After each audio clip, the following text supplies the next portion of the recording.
மாறா, யாரா அவன்? எதுக்கு இப்படி நம்மள பழி வாங்கணும்னு நினைக்கிறான்? தெரியலையே, எப்போ வச்ச மிச்சம்னு தெரியல. அவன் இந்த கேஸில் நம்மளை தப்பிக்க விடக்கூடாதுன்னு நினைக்கிறான்.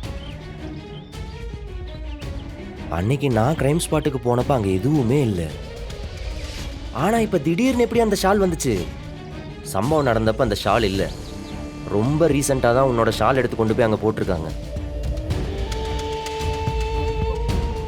வீரா, கன்ஃபார்மாக சொல்லு, அது உன் ஷால் தானா? ஆமாப்பா, அது ஏன் ஷால் தான். அப்போது நீங்கள் 3 பேர் விஜயை கட்டி வச்சு அடிச்சிட்டு இருந்தப்போ அவனும் அங்கே தான் இருந்திருக்கான். வீரா, நம்ம நினைக்கிற மாதிரி இல்லை இந்த கேஸு. இதுக்கு பின்னாடி வேறு யாரும் இருக்காங்க. தெளிவாக ஸ்கெட்ச் போட்டு பிளான் பண்ணியிருக்கான். என்ன மாறா சொல்ற?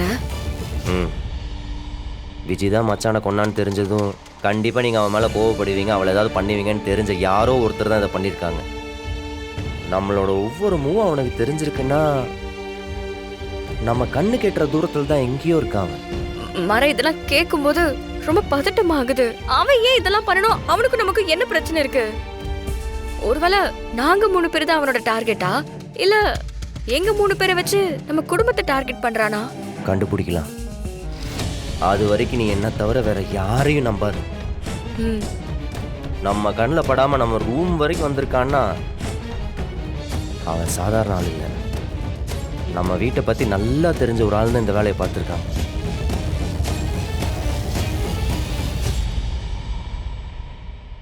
ஏமாரா, ஒருவேளை இது அம்பிகாவா இருக்குமோ? இல்ல மாறா, விஜய் வீட்டை விட்டு போனதுக்கு அப்புறம் அம்பிகா தான் நம்ம வீட்டுக்கு வந்து பிரச்சனை பண்ணாங்க. ஒருவேளை விஜயே வந்திருந்தா?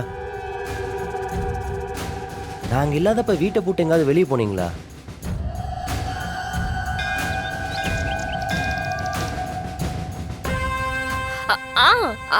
ஒரு தடவை வலியம்மா கூட நான், கண்மணி, பிருந்தா 3 பேருமே கோவில் போயிருந்தோம். அப்பதான் அவ வீட்டுக்கு வந்திருக்கணும். நம்ம வீட்டோட இன்னொரு சாவி விஜய்கிட்ட தானே இருக்கு. இனிமே வீட்டில் எப்பவும் யாரோ ஒருத்தர் இருந்துகிட்டே இருக்கணும். சரிடா.